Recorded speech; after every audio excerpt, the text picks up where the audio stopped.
आइए दोस्तों देखते हैं। क्वेश्चन है, दिया गया है कि रूट 19 बराबर 4.35 है और रूट 190 बराबर क्या है 13.78 है।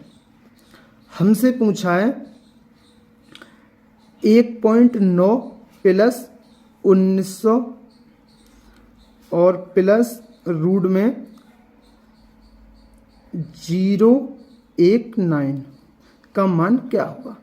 अब मैं इसको ऐसे लिख सकता हूं और मैं 1900 को ऐसे लिख सकता हूं। ये आपको पता चल जाएगा अभी कि मैंने ये ऐसे कैसे लिखा है।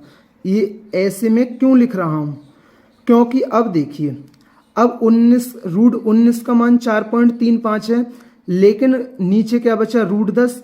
रूट 10 का तो मान हमारे पास हत नहीं है, तो इसलिए मैं क्या करता, और ना ही रूट 10 किसी का वर्ग है, तो मैं क्या करता हूं ऊपर नीचे 10 की गुणा कर देता हूं।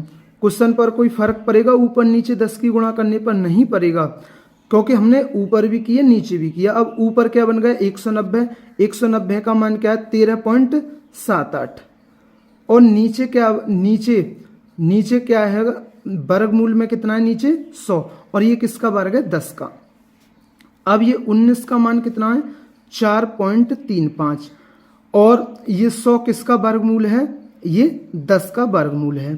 अब देखिए हमारे पास रूट 19 का मान तो है, लेकिन ये नीचे क्या है 1000, ये 1000 किसी का वर्ग नहीं होता, तो इसलिए मैं क्या कर देता हूँ ऊपर नीचे 10 की गुणा कर देता हूँ। क्वेश्चन पर ऊपर नीचे 10 की गुणा करने पर कोई फर्क पड़ेगा नहीं, क्योंकि हमने ऊपर भी किए नीचे भी किए। अब 190 का मान कितना है 13.78। अब नीचे बन गया 10,000, 10,000 किसका वर्ग होता है, ये होता है 100 का। अब बस 10 का इसमें भाग दे दीजिए। अब इसकी इसमें गुणा करेंगे, ये आएगा 43.5। अब 100 का इसमें भाग लगेगा तो ये होगा 0.1378। अब प्लस है तो इन्हें जोड़ देना है बस, और आपका आंसर आ जाएगा 1378 और ये है 43.5 और ये 0.1378। तो 8 8 7 15 का 5 हासिल लगा 1, 7 3 10 11 का 1 हासिल 1, 5 और 3 8 और 1 9 10 की 0 हासिल लगा 1, 3 और 4 5। तो दोस्तों इस क्वेश्चन का आंसर क्या होगा 45.0158। आइए नेक्स्ट क्वेश्चन देखते हैं और आपके ये क्वेश्चन और अच्छी तरीका से क्लियर हो जाएगा।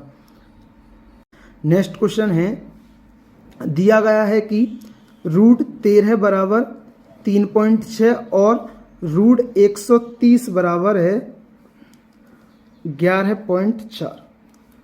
तो हमसे पूछा है root 13 plus root 1300 plus root में 0.013 का मान क्या होगा। अब 13 का मान तो हमें पता है, रूट 13 का 3.6 है। अब मैं 13 को ऐसे लिख सकता हूं, वो भी आपको कारण पता चल जाएगा, क्योंकि रूट 13 का मान पता है और 100 10 का वर्ग होता है। अब मैं इसे ऐसे लिख सकता हूं और दशमलव के नीचे 3 0 आ गई। अब 13 का मान तो पता है, लेकिन 1000 किसी का वर्ग नहीं होता, तो मैं क्या करता हूं ऊपर नीचे 10 की गुणा करता हूं।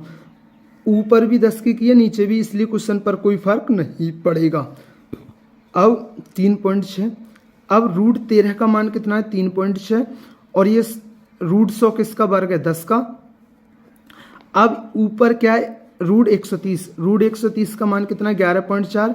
अब ये 10,000 किसका वर्ग है, ये 100 का वर्ग है, तो मैं अब इसकी इसमें गुणा होगी 36। अब ये हमारा इतना आ गया। अब इनको मैं जोड़ देता हूं और हमारा आंसर आ जाएगा।